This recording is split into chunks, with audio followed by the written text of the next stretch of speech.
We are activating your unique self-discovery one show at a time.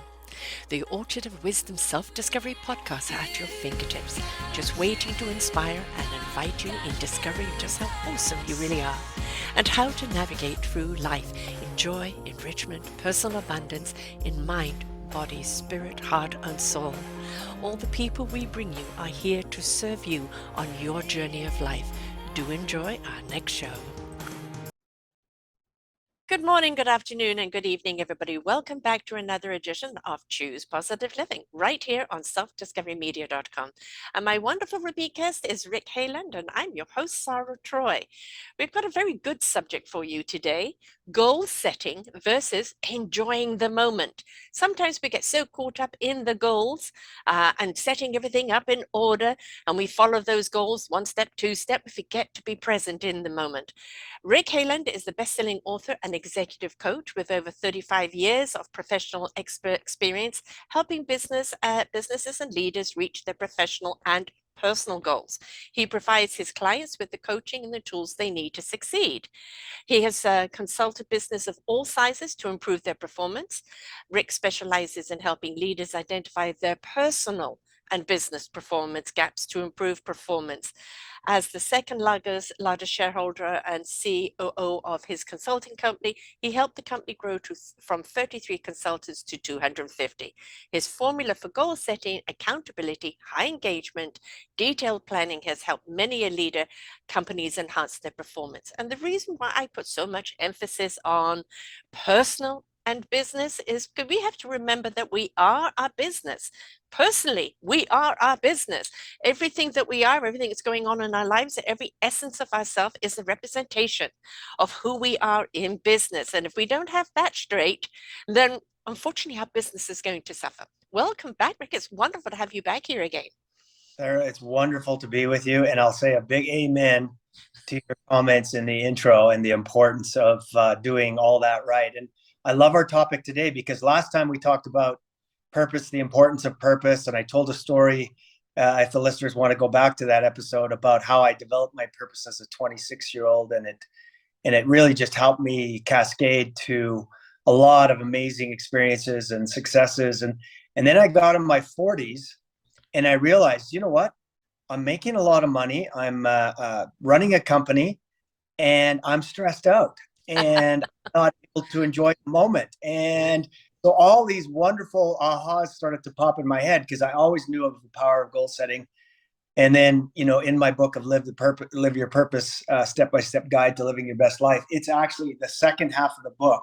The first half of the book is on the first part of your question, how to set goals, how to break them down, how to accomplish great things. And then the last book is how to stay present. Mm-hmm. And when you're not achieved your goals yet and you're still in progress and in the, how to stay in the moment. So yeah, I'm glad we're talking about that because that aha came later in life. And we would like people to have that aha now and don't get to the later in life. This is the whole reason for doing this. I think we're so doesn't matter what age we are, we're young, we have that energy, we're driven, success, success, success. But we haven't quite defined what that success is or what it should be or what it means to us. It's something we're chasing rather than something we're being. As we get older, success becomes something very different, a totally different mindset, heart set, soul set of who you are, and what you're doing. And, there is that wonderful gift of age and maturity and experience of life that gives you that hindsight. But then if you choose to listen to the people that have actually lived those steps and reached that point, you could actually interject this hindsight into your life now. You don't have to be kind of chasing the dream. I've got all the plans. It's going to work, rah, rah, rah. And then hang on. I left myself behind. It's 10 years later. I've got a big business that's running very well, but where am I in it? I've lost me in it, and I've lost connections with family. I've lost connections with myself, and I don't know why I'm in it anymore. I've forgotten why I started it. And that's such a common state of being for a lot of people that kind of dive into their business and forget themselves along the way. Yeah, there's a great book called How to Measure Your Life. He's a Harvard professor. He passed away now, but it was one of the more popular courses at Harvard. And basically how he'd start the course and it's all about purpose and mission and living your best life. And the course and the book, I recommend it. It's just a short read, but he'd have former Harvard grads come in that were captains of industry, powerful, lots of money, and sharing lessons learned about, they are estranged from their family and their kids. They're on their third wife. They were Mhm. happy. They had all the money and the trappings in the world. So it led him and me and you to ask the question, well, what is success really? If it's not power and money and prestige, is there more to it? And that was a great kind of aha, that even the most successful of us realizing that there's more to life than money, more to life than a title. And that's why we're talking about it today, right? And I hope the listeners are saying, well, okay, that's great. I believe that. I don't want to live a stressed out life while chasing the dream. How do I manage it? What's the how? Yes. That's where Yeah. I love to spend my time thinking about. And really what I would tell your listener, Sarah, is there's different tools and approaches to get the mindset of whether you believe the Bible or not. I do, but if you just think it's a book of wisdom, that's fine. But Mhm. in there in Philippians 4, there's a good piece of wisdom, and I believe it's Paul talking to the saints, to the believers, and he's saying, "I'm commanded to be full and hungry." Mm. Full, like he's presenting an opposite, right? And then he talks about I'm commanded to be humble, present, content, and always striving. That's how he defined and broke down his little axiom of full and hungry.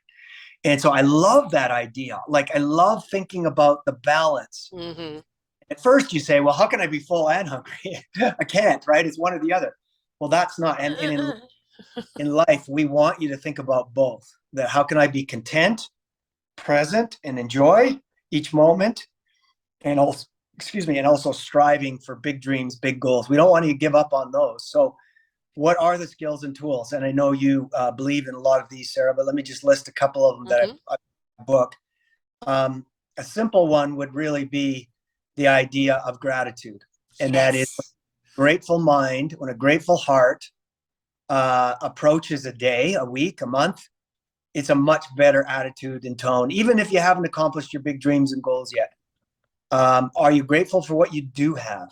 Mm. That is a key to success and happiness in life. Even though you haven't accomplished your $8 million net worth goal or whatever it is, you can still be happy and present in the moment. And part of one of the tools that's tremendous in my planner that I have on Amazon called Live Your Best Life Planner, one of the pages across from Plan of the Day is, and it's an equal sized page. It's called Daily Planning. Before you can plan your day, list out your gratitude and your learnings. And I think I shared this quote with you before of one of my heroes, Nelson Mandela, he's passed away now, but the ex-president of South Africa, 27 years in Robben Island in jail, Yep. and forgave his captors. And he made a great quote that ties in his life and I believe where we really need to be. And that he says, I never lose, I either win or learn. So Yes. don't you love that? It's not about Yes. failure. I'm not losing, I'm learning. And Yeah. if you take that approach, or I'm winning and I'm grateful for those little things in Mhm. my life. So I think the mindset of gratitude and the mindset of learning can really help you still enjoy the moment while striving. So that's one idea, Sarah. Yeah, I'm going to address those before we go any further. But Yeah. for me, failure is when you give up and you don't try.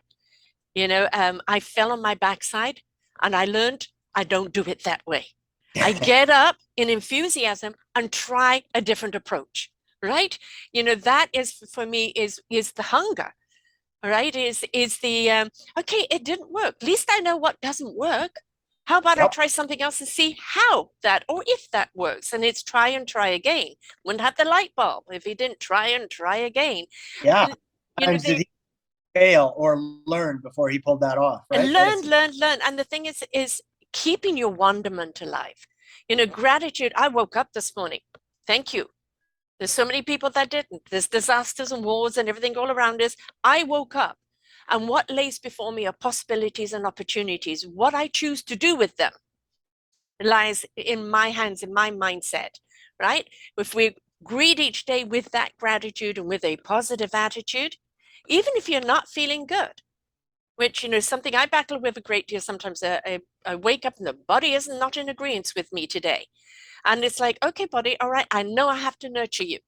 I know I have to be more gentle with you today, but let's just try this and let's just do that. Let's just take this step.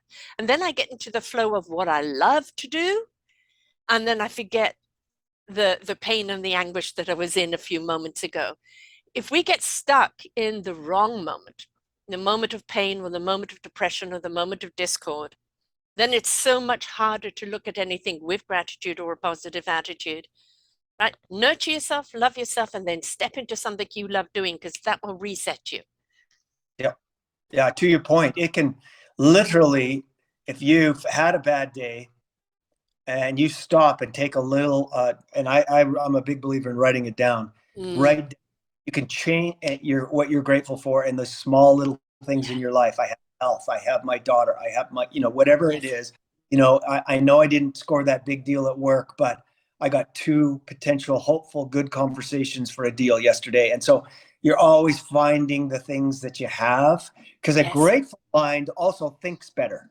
When Yes, it's open. You're mad and steamed and discouraged, you're not thinking clearly. You don't have the energy to do what you want. And we all have ups and downs. Everybody does. And it's how you manage it, the toolkit you learn, the mindset you learn. Gratitude's one of them. Let me share another one, Sarah, that I think you know and believe in. This, again, came in my 40s when I was, according to the world, successful and stressed out and not present for my kids like I wanted to, or even sometimes employees. I would always pull it together for clients, right? Because you have to. But when the people that in your life that you don't necessarily have to, that's a real test on where you're at in your mentality and your happiness. So I read this book called The Power of Now by Eckhart Tolle, and it completely blew my mind. He's a guy out of Vancouver, Canada. And to tell you how good it is, I had to read it 4 times to understand it. And a lot of books, I can read half of it and say, okay, got it, thank you. But I literally had to read it 3 or 4 times. And his concept is that your mind is the one starving you, ripping you from happiness. Yeah. And letting your mind go uncontrolled or unmanaged or unawares, if you will. And it's stealing the happiness from you. Yes, you're excited about, your kid graduating or getting into that university or the big deal landing. But if you can focus on the power of now, if you can focus on staying present and in the moment, Rick? So a couple of things work. Meditation works, getting still works, any kind of breath work works, right? I know people that even in between big meetings, they're rattled, they're intense, they've had, a good, healthy debate, and 10 deep breaths, really deep breaths, clear your mind, go to the next meeting or get ready to go home after an intense day at work, so breath work and meditation. And you don't have to be, go on for days. You can if you really dig it.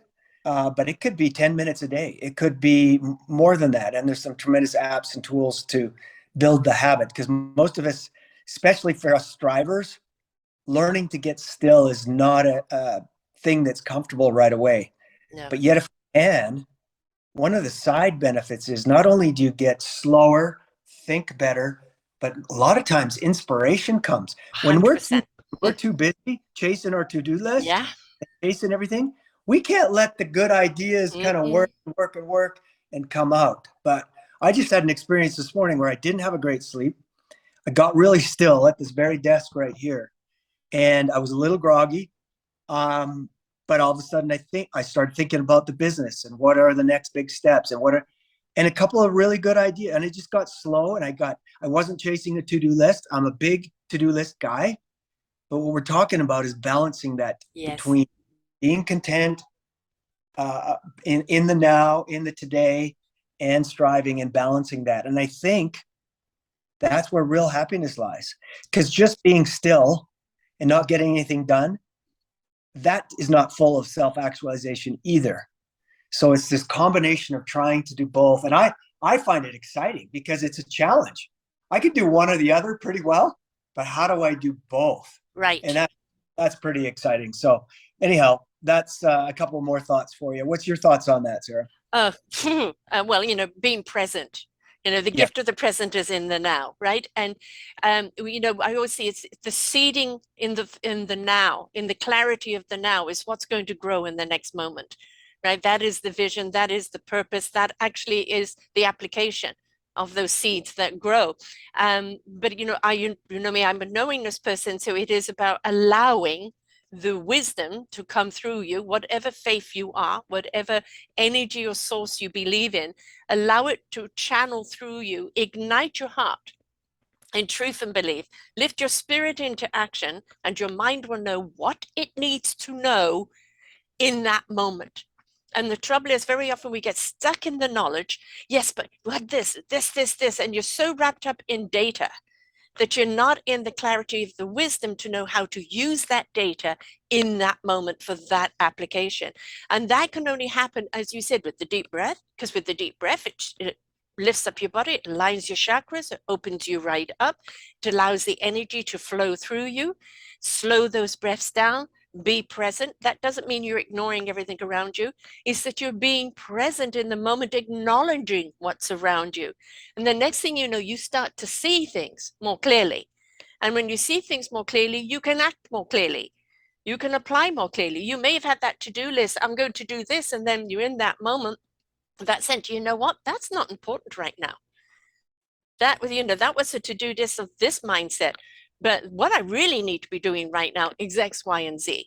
Because you're present and you're recognizing what actually is important in front of you in that moment. You're not dictating.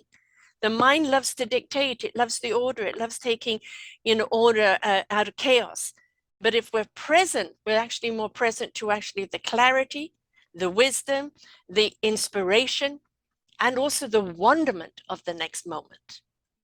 Yeah, let me balance the to-do list idea because I love where you're going there. Being because I am a big believer in having a plan. The one positive side of having a plan when you've got too much to do, it actually relaxes your mind a little bit. I've got a plan. Relax and enjoy this particular segment that I have with Sarah, and then my next interview in 28, whatever. Rather than, oh my goodness, I'm not sure I'm going to get all this done. I'm not even present to you because I'm worried about the to-do list, and then you're not present all day because you're anxious to get everything you have done. You don't want to miss anything. You don't. So there is this idea that if I set a plan, a realistic plan, it actually can relax my mind and say, okay, I got a plan. I know, yes, there's 20 things I could do today, but now I know what the 5 highest priorities are. Right. Okay. So it's a prioritized plan. I don't have to get all 20 done. I just have to do my best to try to get 5. So then to your point, so that does relax me and that does get me to stay present a little bit because I have a plan. I know that I don't have to get all 20 done. I can get 5 and it still can be a successful day. But to your point, sometimes it's just right to be flexible. Yes. And child needs some time, yet you had planned to, develop your business plan. Well, what's going to get higher priority? What's the highest priority in your life? What people always prioritize tasks. Can you then put that aside? Is it going to kill you to do it tomorrow or tonight or whenever? Because your daughter needs you right now. So you're right. There's this relaxing happen once you do have a good plan, a prioritized plan, so you know what the real important things are versus the 15 things you don't necessarily have to have done. But you also have to be flexible. You also have to honor what's most important in the moment, and be okay with, what, it was the right thing not to accomplish all 5 things. I got 3 of them done, but these other 2 things came up that I deem more important in the middle of the day. So there's a nice balance also between good prioritized daily planning and being flexible. And you're not beating yourself up for it. Yes. Because if you go and say, 20 things to do, it's a high expectation. And, I didn't achieve it. Now you're beating yourself up. Well, where's that going to get you? Right? What is a plan? God always laughs at our plans, right? You've laid out a plan. I've got a different plan for you. That's the gist of it, right? So what we're really looking at with a plan, there's the to-do list of functions to achieve the bigger vision. Yes. But what is the vision? Do you have the whole picture in the vision? And I've had a vision to do certain things with my company now for a long time. And there's step by step that I'm achieving certain things.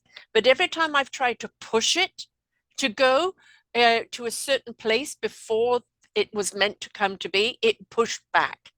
So I think a great deal of what we need to understand is the vision of what our plan is, our to-do list to implement that plan, is if we're not present in the now, listening to our instinctual selves, into the wisdom, we're very often pushing something before it's ready to go, or it's waiting on the synchronicity of something else to happen for it to come to fruition. If we're not tuned into that, we're not reading that, then we're going to be wasting time rather than being productive with time. Yeah, there's so much good nuggets to unpack in there. Your concept of wisdom is right on. Your concept of vision, that's why that purpose statement, that is articulating my vision, because you're busy for what end? Or how do I prioritize if I don't have a strong end in mind, a strong vision for my life? How do I prioritize it? Yeah. Everything's important? No, you don't live your life that way. Right? You got to prioritize it based on your vision. That's why it's start macro and work down to day, right? Are good at the visioning, but not good at the daily and the in between, and vice versa. So it's really, and I used to pride myself. I'm an execution guy. In fact, my first draft of my purpose statement said action orientation, because it was a strength. But you're right. After time, you learn. You know what? I know I promised, and I think it's a big pat on the chest to say that to the client, the proposal will be there tomorrow. But did it really need to be? Yes. Was that my action orientation and wanting to impress and amaze, or was that really when the client needed it? What if I said it'll be done in 3 days, and I actually got a better product, and I got a peer review from somebody else, and I got, so this idea that, yes, I love people with execution skills to make stuff happen. If we have a coaching session, for example, I can tell you who's going to be successful. We come up with 6 ideas from the coaching session. Come next week to one person's got 0 done, got too busy. Yes.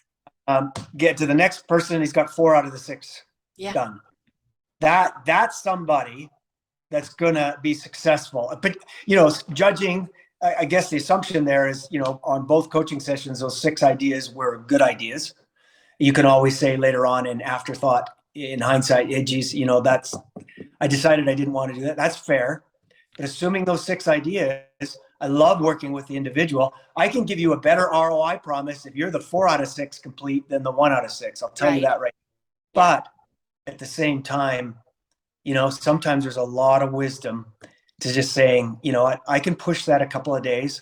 Let's let it ruminate a little bit. Let's let that proposal sit there for a bit. Let's let that blog, that book, that chapter, that, let me just think about it overnight. There is so much value into for quality. So anyhow, I know I'm showing both sides of. That's the whole idea. It's a both sides day, right? But revisiting something from fresh eyes. Yes. When I've just written my memoir, and then I kind of went over and edited it, and then I got busy with work and everything else, and I didn't look at it for a couple of weeks. And then when I went back, and I went, no, I don't want to say this, or I could say this in a different way. It is healthy. I used to be the person, rush, rush, rush. I see the vision. Let's do it. Rah, rah, rah. And then you're missing some key ingredients in there because you haven't allowed things to mature, to ferment, to kind of clarify. You're going with the enthusiasm of the vision without the structure of the vision. And sometimes the wisdom. The wisdom of why the vision is there. And what does that vision actually mean? And if you're so busy rushing into it, sometimes you're missing the purpose of it. And I think revisiting things, taking time out, this is a hard lesson I had to learn. I was given this vision 5 years ago. I've accomplished 2 or 3 things of it. But I know that I'm a plodder. I've learned to be a plodder rather than a racer, because I learned when I raced, very often I was ahead of people and they didn't know what the hell I was talking about. Can't you see it? Can't you see it? No, they couldn't, because I didn't lay out the strategy or the steps to get there. I was just showing them the end product from a vision point of view. I've slowed down. I've become the plodder, become more methodical. I've also become kinder to myself. Just because that vision is there doesn't mean it has to be done tomorrow. It will be done when it needs to be done. And it's being kinder on myself instead of thinking, oh, I failed because I didn't get it done in this time. Was it meant to be done in that time? Again, prioritize what is important in the now, because they're the building blocks actually to that vision coming into completion. Yeah, let me share a fun story about my father-in-law, Richie Whitehead. He bought a Model A in when my wife was born, and she's now 58 years old. And I came to him about 5 years ago, and he's retired, and said, Richie, with my action orientation and my deadline orientation and my goal setting, Richie, you've had that thing 40, 50 years. When are you going to do something with it? Just looks at me with a big smile on his face. Says, I'll get to it. It's in the plan. But you're 80 something. When are you going to get to the plan? Well, sure enough, COVID hits. He's isolated at 80 something, Mm-hmm. but he can get access to parts. He can get access to his garage. He had a blast finishing Yes. that. Took his time, or his royal time, took 2 more years to finish it. And now it's in parades. He's having fun. Grandkids love in the whole thing, but The what a time was man. right. Right. Yeah, Sometimes you have to wait for the didn't time rush to be right. it. Yeah, Yes. didn't rush it. No. And what we're talking about really helps procrastinators too, because if you Mm. have a mindset, because procrastination can really be a hindrance to this execution, because you do have to be good at execution to be successful in business. But using wisdom and taking time so you have higher quality decisions is Yeah. what we're talking about. And if I'm a procrastinator, and I've coached a lot, one of the mindsets that could help you is, you know what? I'm just going to start that draft today. It's not going to be perfect. I'm not completely comfortable, but I know I'm going to go back to it 2 or 3 times. And Yes. time, I'll just get started.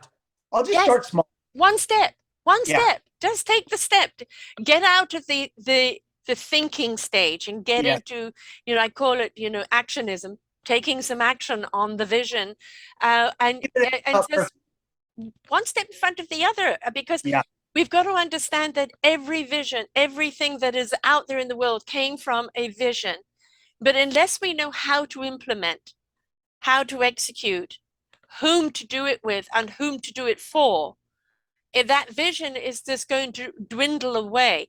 And very often we need to go and get the skills or the tools or the people, the alignments, the synchronicity, in order to make that vision come to fruition. You have to understand, how much can I do? How much do I have to learn in order to take that step forward to make that happen? Is it me that's meant to happen, or is it somebody I'm meant to bring in because they're better at making this aspect of it happen? And unless you're willing to kind of be still in the moment, to actually really look at everything more clearly, compartmentally, bit by bit, you don't know what you need. And you don't know whom to ask, and you don't know how to do it. Once you actually have that information, this is my strength, I can do that. This isn't. What do I need to learn? That I'm no good at, I need to bring somebody in for. You've already got a strategy there now that you can start implementing on. But if you're just rushing after it, you're probably chasing your tail and never get it done because you haven't got the right tools to do it. Well said. Tools and wisdom. Get expert input to move you off. If you're stuck on a goal, get some expert insight from somebody you trust to help you get unstuck with ideas. In 10 minutes, if you're stuck on a big goal, you could be unfrozen by a good coach taking you through a process to really decide what's most important and what's the right thing to do now. But the real lesson there's so many lessons in that, but start small. Yes. Small. Yes. Don't freak out the brain. Don't scare the limbic system that it's too big and scary to start.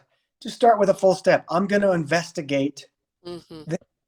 I'm going to talk to Sarah about that. That's all. No Yes. big commitment to change the world just yet.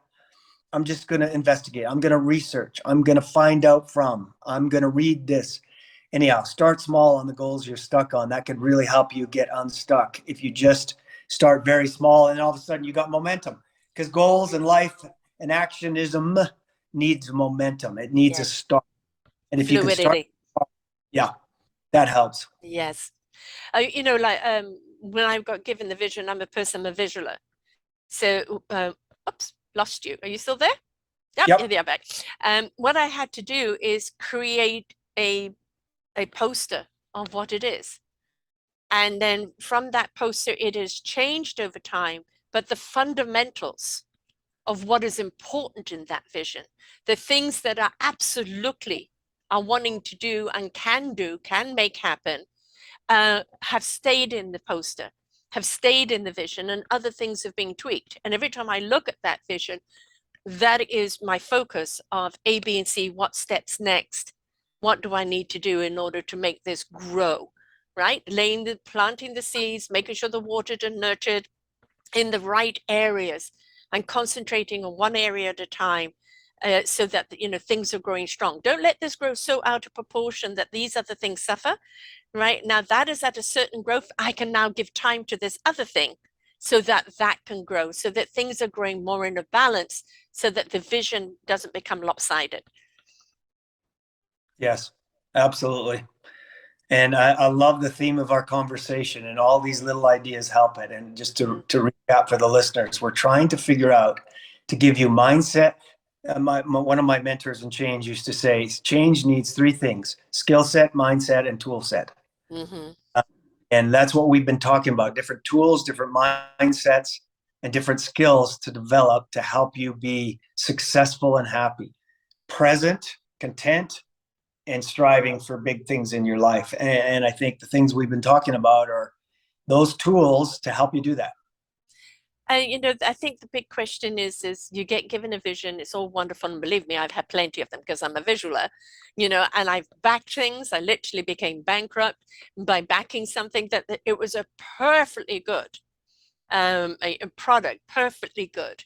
I didn't have enough information of how to bring this product to the right people. Right. And eventually got stolen from us, and then I'm one step away from the street. Lesson learned. But a lesson learned that I did things wrong, but also lessons learned of where my strengths really were, my capabilities, where they really were, and where they were really not. And the thing is that when we look at something that goes wrong, we immediately go into punishment, self-punishment, or blame, right? Now, if we look at it and go, okay, that didn't happen. What did I do wrong? And maybe even sometimes it wasn't meant to be. It was purely meant to be the lesson. What lesson, what skills, what tools, what knowledge did you gain on that now you can take to something else, that you're more attached to that vision, and you can build the structure of that vision up so much more securely this time because you know what's needed. Yeah, it's a little bit like the idea that I see so many entrepreneurs today. The stats on small business are scary, right? I looked at the Bureau of Stats, Labor Department stats recently, and it was 70% of small businesses fail in the first 5 years. Yeah. 70. Yeah. And what were those reasons? Well, one, they didn't manage their finances well. Two, they didn't have a formal business plan. And two, they didn't have a robust marketing strategy. Just went for it, just gave her, just started running with an idea, right? They got the product. And so much value in taking time, thinking through a plan, getting expert insight on a plan or an investment, or don't be afraid to spend money to make money. Yes. So many entrepreneurs are so cheap that they cut off their nose to spite their face. I know that's an old saying, if there's any listening, but basically you need to invest money to make good business decisions, you want to build a $300,000 a year income in your own at-home business, coaching or Amazon products or whatever. You need to invest in experts to get you.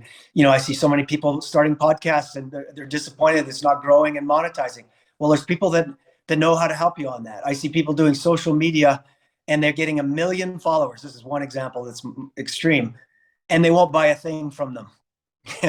So, there's people that know there's bigger and better ideas than waiting for word of mouth and social media to drive your lead generation on your small business. You have to have a comprehensive marketing strategy, but it's and that be flexible on it too, constantly, because it's changing every minute. That's true. But get input, get expert advice, get a great plan, and then go for it. And then, yes, you'll have additional learnings 3 months from now that plan changed. But that's the beauty of it. It's meant to. But you know how to adapt to it now. Right. I always say to people that if you're not willing to invest in yourself, right? In yourself. I mean, you've got this great vision, you know you really want to do it, but am I in a right state right now of doing this? Am I in a right place? What do I need to do to make sure that I'm centered, I'm well balanced at this moment to take on this venture? And if you're not willing to kind of invest in somebody who can help you, yeah, this is how you center yourself. This is how you keep the balance. This is how you do the one step in the time, and don't get overwhelmed with it. If we don't learn those techniques on how to manage ourselves, how are we going to manage a business properly? So I think it always starts with yourself. You are the face of your business. Every time you open your mouth, you're representing your business, and your business and you are one on the same. Yeah, maybe different hats that you take off at different times, but still you are a representation of that. So first and foremost, have you actually invested in yourself that you know you are now ready to take that step forward Um, securely? you're speaking my language here, Sarah. This is my latest book, The Truth About Being a Rainmaker: 7 Steps for Sales Excellence. It's the 7 principles that we 100x'd our consulting company. And I wrote a book about it, now helping clients do it. But so many people, here's the analogy I'd use, and I love that you're talking about self-care. It's actually principle number 7. And some people ask me, 7 principles to 100x your business, and you put as number 7. One of them, you're helping me be a better salesman, and one of them is self-care. Mm-hmm. Yeah. Yeah. Yeah. If you want to be your best every day, if you want Yes. to, you never have a chance to make a second impression with a client. No. You never cannot get that back. And so I have to be my best every day with sleep, exercise, spiritual development, emotional development. Mm-hmm. You can have great self-care practices. The analogy is, I have a boat and I have to take it 4.5 hours. It's a heavy boat. It's a big surf boat, to Idaho, to our place, every spring and back every fall. And this boat is a big surf boat. It's a big, heavy boat. Am I going to have my truck running at 50% capacity, No. 75% capacity? Because, oh, I don't have the extra money. I don't have that. Or am I going to make sure that towing that heavy tow load, am I going to make sure the tires, the air, the engine, everything is 90 plus, Mm-hmm. ready to go? Absolutely, I am, because I want that to be productive, safe travel, Reliable. right? Reliable. Same thing in our own business. Yes. You have to take care of yourself. We used to think it was selfish. No, It's it's imperative. imperative of self-care, Yeah. because you might be able to do it for a year or two where you just burn the candle. Maybe, let's say you don't have a partner, you don't have kids, you don't have other responsibilities, you just give her. You might be able to do that, work 100-hour works for a couple of years, strike it rich, retire, blah, blah, blah. You might be able to do that, maybe, if you get some tech invention. But you want to be successful for 30 years, 40 years? Impossible. You have to have good self-care practices if you're going to be a long-term success. I don't want to be a short-term success. I No, want to no. be a success. It's So it's this self, learning to pace yourself. It's learning to listen to yourself of, I'm oversaturated, I'm overwhelmed, time to pull back. Oh, nope, the balance isn't here. I'm putting too many hours into the business. I haven't got enough hours for myself or for my loved ones. All right? Because if you don't have that, you are out of balance.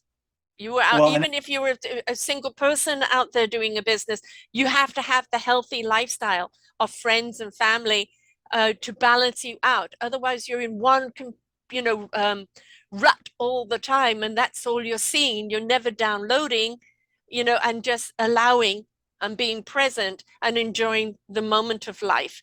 It's going to either cause a heart attack, burnout, stress out, or hating everything that you're doing. yes, yeah. And let me just, another example of exactly what you're talking about. I know we need to go, but one more short example. I was coaching an individual one time that worked till 10 every night. And I was trying to get through to him about this self-care and taking care, and sleep is part of it. You'll be fresher, blah, blah, blah. So then he started quitting work at 6, no matter what. Yes, he had to delegate or contract out a few things, which is smart business, not just work hard, work smart. And then he made time for his self-care. And he found, and I have found, and you have found, that if you work less hours, you can actually and take care of yourself emotionally, physically, you can actually get more done, have higher quality. 100%. Yes. Even if you're not burnt out, even if you don't have heart trouble, which, as you're saying, eventually you will. But even if you don't have any of that, and you're wondering why should I, only work 45 hours instead of 75, because your ideas are going to be better, your mind's going to be clear, your More wisdom productive. is better. If you take self-care into the package, you'll have more inspired ideas rather than just dragging on and grinding. But So anyhow, people will notice the difference, though. People will yes, notice the difference because they notice if you're on that treadmill and you're coatley wired and you're too highly strung for them.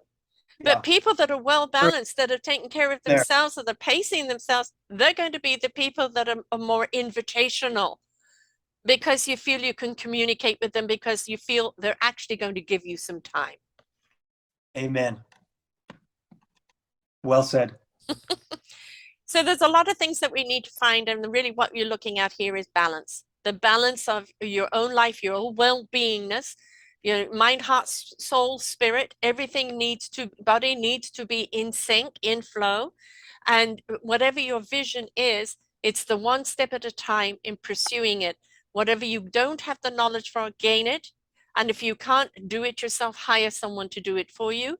Be willing to invest in yourself, but keep the equilibrium and allow yourself to be present for the clarity and understanding what you're doing, but always driving forward, but doing it confidently because you are knowing why you're doing it and you're taking the breath and doing it. Absolutely. Well said. Nice summary. How do people get the books? How do people find you? What are you offering? Yeah, just go on Amazon if you want to see. There's 3 books. One's the planner, and one's the book on sales. One's the book on purpose and goals. You can go on Amazon and get that. And my name is Rick Heyland. It's spelled Heyland. It looks Heyland, but it's pronounced Highland. You can find that. You can find my podcast on my website. You can find other products, tools, giveaways. There's a freebie PDF on how to develop purpose. There's a free quiz on how well your skills match up to other rainmakers. So there's lots of fun stuff up there. Both you can find my coaching section, a free discovery call with me, lots of things. And that's at www.ci4life. So the number 4, ci4life.org, not .com. So that's www.ci4life.org. That's where you can find me. Excellent. Wonderful. Well, I'm so glad to have you back here again. Please go and listen to the other show on purpose. If you haven't got a purpose, you haven't got a reason. So you need the purpose driven to actually understand why you're doing what you're doing and why then it's so important to do it, and the balance in doing it, right? So I know we're going to have a third step along here. So come back anytime and share that as well. And for everybody out there that's wanting to start a business or do anything in life that you want to do, remember that it has to have a balance and an equilibrium. You have to be present in yourself to actually understand why you're doing it, what to do, whom to do it with, who needs to help you along the line. And if you're not present, you're missing all the people that are around you. They're there. When you need them, they are there. If you're rushing forward and not paying attention, you're missing the point. All right. So thanks so much, Rick, for sharing with us here again today. Thanks for all your great work. And to everyone else out there, remember, we want your success, but plan it well, please. And remember to always fortify yourself, because that fortifies your vision and moving forward. Until next time, bye for now. We hope that you enjoyed the show. Find all of our shows on selfdiscoverymedia.com under podcasts or self-discovery-media/shows. And for all our current shows, go to What's New. We are supported by you, the audience. You'll see a nice big shiny blue button for one-time donations, or follow us on Patreon and you will be able to support us there.